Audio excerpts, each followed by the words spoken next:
Assalamualaikum warahmatullahi wabarakatuh. Perkenalkan, nama saya Asep Permana dengan NIM 0575276695. Baik, pada kesempatan ini saya akan mencoba untuk mengerjakan tugas 2 dari mata kuliah basis data. Oke, kita langsung saja ke soalnya. Pada kesempatan ini saya akan mencoba untuk mengerjakan tugas, yaitu membuat sebuah database yang berasal dari IRD yang ada di layar ini. Oke, ini adalah soalnya. Berdasarkan Entity Relationship Diagram atau IRD di atas, silahkan Anda buat ke dalam basis data MySQL atau MariaDB yang ada pada exam PP dengan tabel dokter, pasien, administrator, pasien dokter, daftar, dokter admin, dan rincian atribut yang sesuai. Oke, sebelum kita membuat ke tugasnya, saya di sini sudah mengelompokkan atau sudah membuat daftar dari entity berikut atribut dan juga variabelnya. Oke, yang pertama di sini ada entity pasien atau tabel pasien yang akan dibuat nanti di dalam PHP MyAdmin. Oke, pasien ini atributnya ada ID pasien dengan tipe datanya integer. Ini akan menjadi primary key-nya, kemudian auto increment. Kemudian nama pasien di sini ada varchar 30, jenis kelamin 6. 6 ini adalah pilihan laki-laki atau perempuan. Kayak berikutnya atau apa saja. 6 ini apa saja, terserah kita mau bikin 1 2 3 4 5 6 dan seterusnya. Pokoknya adalah sebuah pilihan atau drop down. Biasa kalau misalkan di yang lain itu drop down-nya atau pilihannya. Berikutnya alamat pasien, ini varchar juga, panjang datanya adalah 100. Berikutnya yang tabel yang kedua adalah tabel admin, atributnya adalah ID admin, kemudian ini juga tipe datanya integer, kemudian primary key juga atau increment. Kemudian nama admin, varchar juga, panjang datanya 30, kemudian jenis kelamin admin, 6 juga ini pilihan. Waktu jaga di sini varchar ada 100 data atau 100 panjang datanya. Berikutnya yang ketiga adalah dokter. Atributnya ada di dokter, kemudian ininya juga integer tipe datanya, nama dokter, varchar, kemudian jenis kelamin 6, kemudian alamat dokter varchar, nomor HP varchar juga, spesialis varchar, kemudian waktu periksa varchar juga. Di sini ada tabel dokter admin, kemudian di atributnya adalah ID data, integer, kemudian primary key juga, kemudian ID dokter, kemudian ID admin. Yang berikutnya ada dokter pasien, di sini juga ada ID dokter pasien, ini saya singkat menjadi DP, biar memudahkan saja nanti dalam pembuatan tabelnya. Kemudian ID dokter integer juga, ID pasien integer juga, waktu cek di sini ada date atau tanggal, kemudian resep ada varchar juga. Yang terakhir adalah daftar, di sini juga ada ID daftar integer, primary key juga atau increment, kemudian ID pasien tipe datanya juga integer, kemudian ID admin tipe datanya juga integer. Itu adalah tabel-tabel data yang akan kita buat di dalam PHP MyAdmin atau di dalam MySQL. Oke, kita langsung saja praktik. Baik, langkah pertama kita buka exam PP-nya, kemudian kita start di Apache-nya, kemudian di MySQL-nya juga kita start, kemudian kita buka admin-nya atau PHP MyAdmin-nya. Baik, setelah terbuka ini adalah localhost atau PHP MyAdmin, kemudian langkah berikutnya kita akan coba untuk membuat sebuah tabel atau database. Caranya gimana? Kita akan coba menggunakan fitur-fitur yang ada di dalam MySQL ini. Oke, langkah yang pertama kita masuk ke dalam data, di sini ada baru, atau kita bisa masuk juga ke beranda, kemudian di sini ada basis data. Nah, di sini kita coba buat masuk ke database-nya. Kita coba untuk membuat data rumah sakit, karena ini sudah mencoba-coba kemarin ya, rumah sakit. Oke, kita buat database-nya. Nah, ini adalah database rumah sakit. Kita sudah membuatnya atau kita sudah berhasil membuatnya. 6 tabel yang akan kita buat, pasien, kemudian admin, dokter, dokter admin, kemudian ada dokter pasien, kemudian ada daftar. Kita lanjut saja ke prakteknya, kita percepat saja ya.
inilah tabel-tabel data yang sudah saya buat di dalam database PHP MyAdmin, yaitu di database rumah sakit. Untuk melihatnya apakah ini benar atau tidak, mari kita buka di dalam CMD.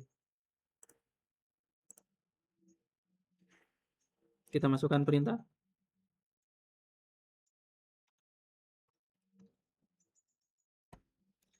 Oke, setelah kita masuk ke MariaDB-nya, kita coba lihat database-nya yang ada di dalam PHP MyAdmin. So, databases. Oke, ini sudah sama dan sesuai di sini. Kita masuk ke dalam database rumah sakit. Use rumah sakit. Oke, kita sudah masuk di dalam rumah sakitnya. Kita coba cek tabel-tabelnya dengan perintah show tables. Nah, ini dia tabel-tabelnya. Admin, daftar, dokter, dokter admin, kemudian dokter pasien, dan yang terakhir adalah pasien. Oke, ini sudah ada. Kemudian langkah berikutnya kita akan coba untuk membuat relasi-relasinya. Tapi sebelum kita membuat relasi, kita akan coba untuk memasukkan foreign key-nya. Apa itu foreign key? Foreign key adalah primary key di dalam sebuah tabel inti atau induk tabel yang berada di dalam anak tabel atau tabel-tabel yang lainnya. Jadi foreign key itu adalah primary key tabel induk berada di tabel-tabel yang lainnya. Oke, sebagai penghubung. Oke, kita masukkan dulu.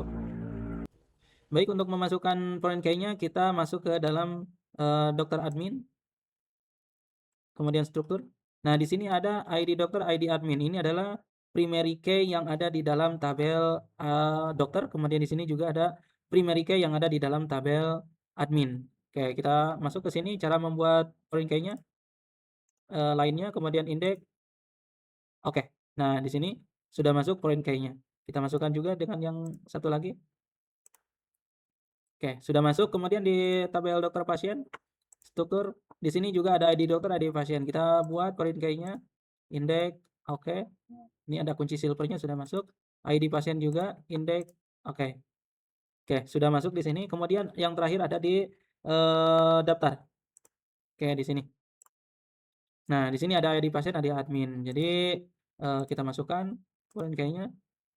Kemudian yang ID admin juga kita masukkan foreign key-nya. Oke, sudah masuk semua.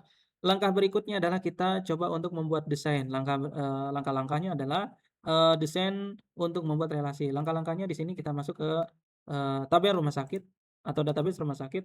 Kemudian di sini ada desain. Nah, ini kita akan coba hubung-hubungkan dari tabel yang satu ke tabel yang lainnya. Oke, saya hubungkan dulu.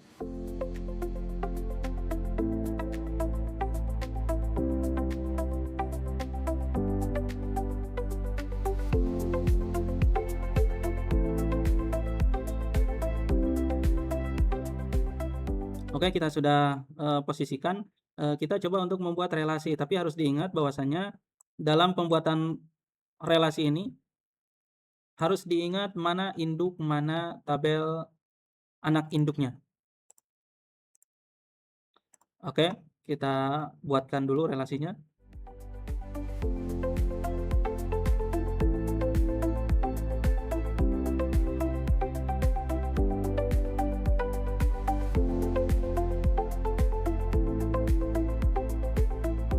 Oke, sudah selesai. Ini adalah relasi-relasinya atau hubungan antara tabel yang satu dengan tabel yang lainnya.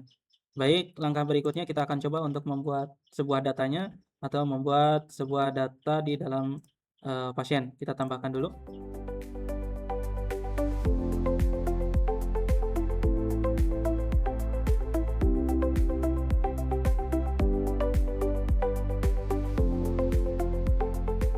Baik, datanya sudah terkirim. Kita coba cek di sini.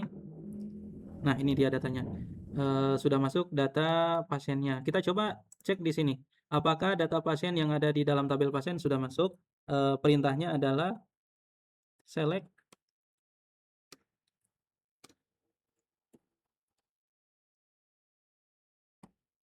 Mohon maaf.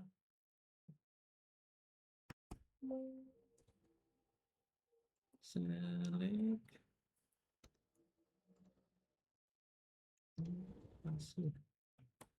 Nah, ini dia.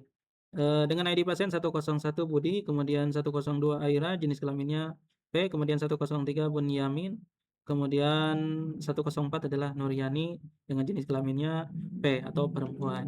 Oke, sudah berhasil, kita sudah membuat datanya. Kemudian bagaimana caranya kita coba untuk mensortir. Select nama pasien, kemudian JK pasien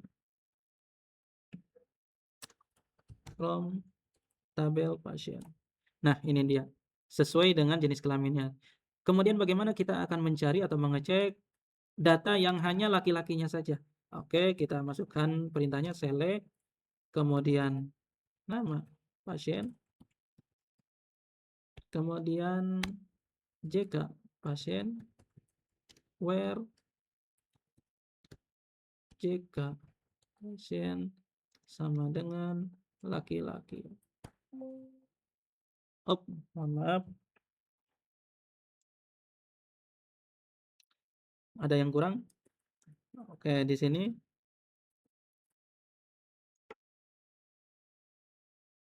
from pasien where JK pasien sama dengan L. Nah, ini dia. Jadi yang datanya, tabel datanya adalah Budi dan Bunyamin. Jadi laki-laki, laki-laki. Terus bagaimana jika perempuan? Kita tinggal rubah saja di sininya menjadi P. Maka hasilnya perempuan. Baik, itu adalah tabel datanya. Kemudian bagaimana kalau misalkan kita ingin mengecek relasinya? Relasi antara tabel yang satu dengan tabel yang lainnya. Contoh di sini kita akan coba untuk melihat bagaimana caranya hubungan antara tabel pasien dengan tabel dokter.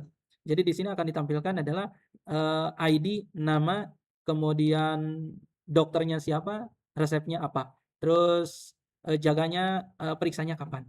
Oke, kita coba buatkan dulu datanya.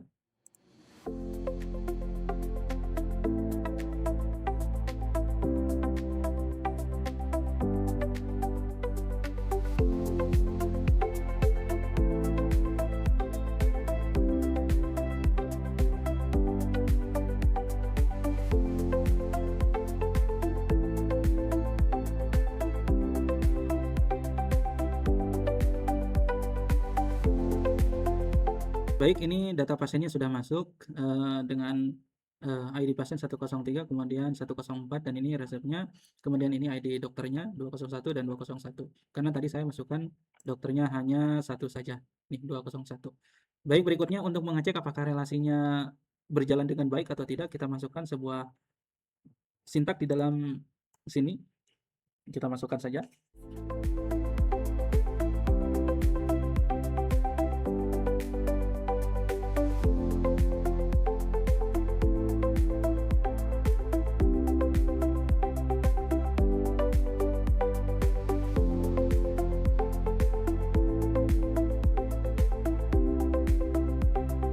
Baik, sudah berhasil. Di sini ada nama pasien atas nama Aira, kemudian waktu ceknya tanggal 24, yaitu tadi saya pilih tanggal sekarang, kemudian resepnya adalah paracetamol, dan nama dokternya adalah AC Permana. Kemudian ini nama pasiennya Bunyamin, kemudian obat sakit perut, kemudian nama dokternya AC Permana. Di sini relasinya sudah terhubung, sudah berhasil antara relasi dari tabel pasien, kemudian relasi dengan tabel dokter, dokter pasien, kemudian relasi dengan dokter. Di sini ada nama dokternya sudah muncul. Padahal di dalam tabel-tabel yang tadi saya buat di sini nih tidak ada urutan-urutan yang sama di sini. Nama pasien itu ada di tabel pasien, kemudian waktu cek itu dan resep ada di dokter pasien, kemudian nama dokter itu ada di dokter, tabel-tabelnya. Baik, itu saja yang mungkin bisa saya sampaikan. Kurang dan lebihnya mohon maaf. Terima kasih atas perhatiannya. Assalamualaikum warahmatullahi wabarakatuh.